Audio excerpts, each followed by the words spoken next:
Salve citizens! Welcome back to Geni Vision.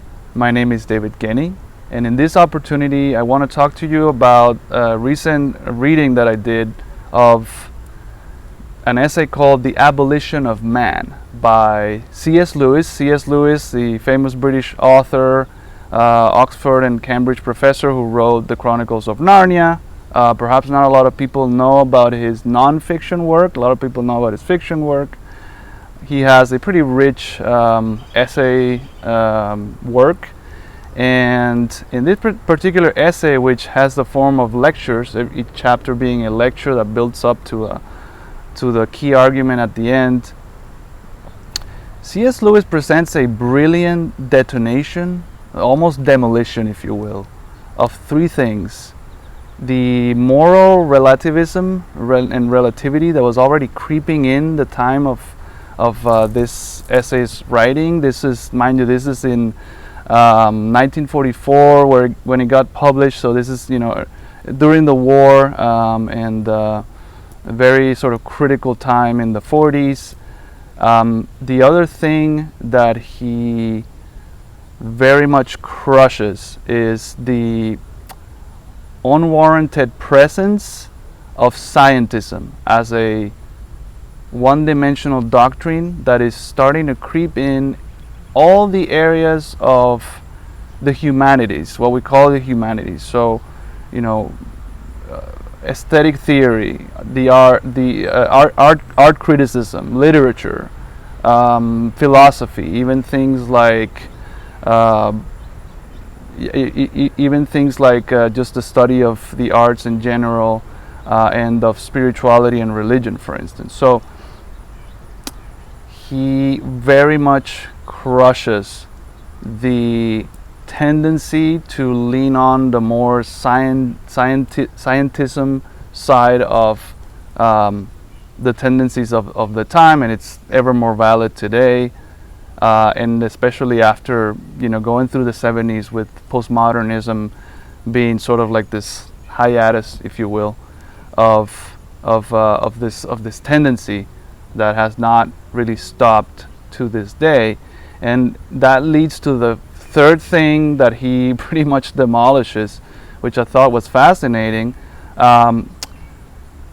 Pretty much human sciences. He argues against the necessity and the validity of psychology and social psychology, but also the social sciences. So things like sociology, political science, anthropology, even economics. So C.S. Lewis comes from this very traditionalist perspective on morals and core human value judgment, and he calls it the Tao. He calls traditional morality the Tao, as in this unifying conception behind all the moral systems of the world that is natural in its creation and in its development, and it's common to all cultures. And he basically says, well, we're straying further and further out from the Tao by doing these things that he critiques in the essay as educators of young minds, and it will lead to eventually the spiritual death of the future generations, therefore abolishing man. So he is a very sort of categorical critique of the education crisis that he identified and diagnosed in his era. Now, why do I bring, David, why do you bring up C.S. Lewis? I didn't really want to talk about him as an author, but he has resurfaced in recent years as a very sharp and very still pertinent philosopher of education, okay, and a very sort of erudite mind, talking about the crisis of education in the 20th century and how we have purposely neglected humanities in favor of technical disciplines and skills, and how that is not only telling but also really the epitome of the ethical crisis of our modern times.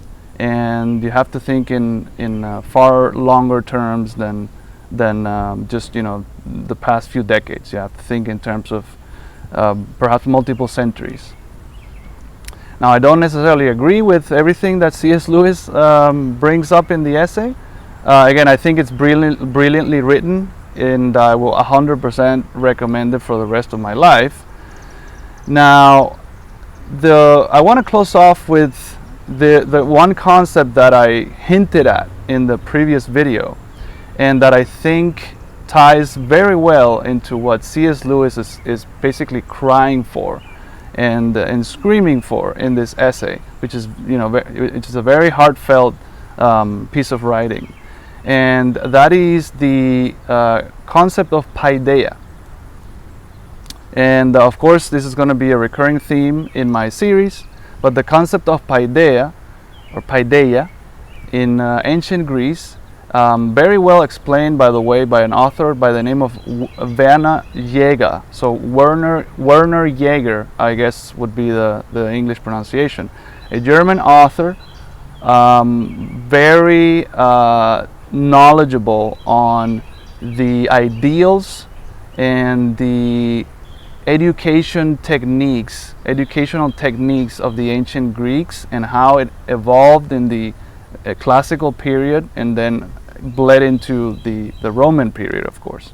And so Paideia is a very complex concept, because the only way for us moderns to grasp it right now would be to put in multiple smaller definitions of things that we have, that we commonly understand today, as for instance culture, history, spirituality, education, and even things like literature.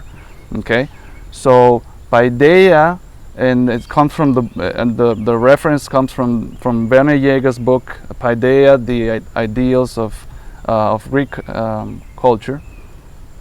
And Paideia hints at this all-encompassing system for the development of the human spirit, but also the human body and the human mind, into an ideal.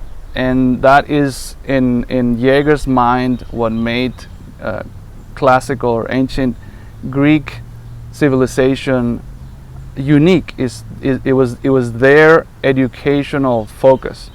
It was the first time in human history that a community is built around the idea of shaping man, the individual, to become part of the community, but stemming from an ideal of man. Okay, and so that will allow you, the viewer, to then perhaps dig a little bit deeper, and I will elaborate a lot more on Paideia in the coming videos. But I just want you to make that connection between what C.S. Lewis is demanding and the existence of this already tried and true tradition that we get fresh from ancient Greece. Thanks a lot. Stick around, and remember, the forum is open.